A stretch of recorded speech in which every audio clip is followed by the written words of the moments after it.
Geography is a real crowd puller when it comes to tourism, and this is because we have the likes of volcanoes on this planet. This one the Italians call Vesuvio. We call it Vesuvius.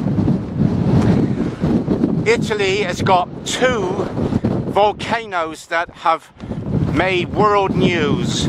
Etna in Sicily, which is one of the world's most biggest and active volcanoes, is the biggest volcano in Europe. This one, Vesuvius, is overlooking the Bay of Naples.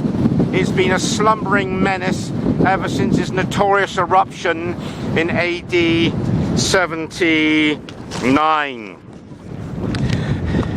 This volcano has also erupted big time in 1631 and 1944.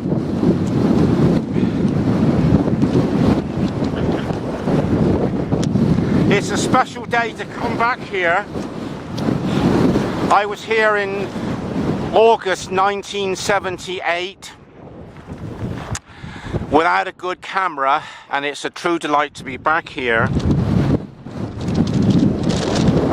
filming this crater. Very windy day in late autumn.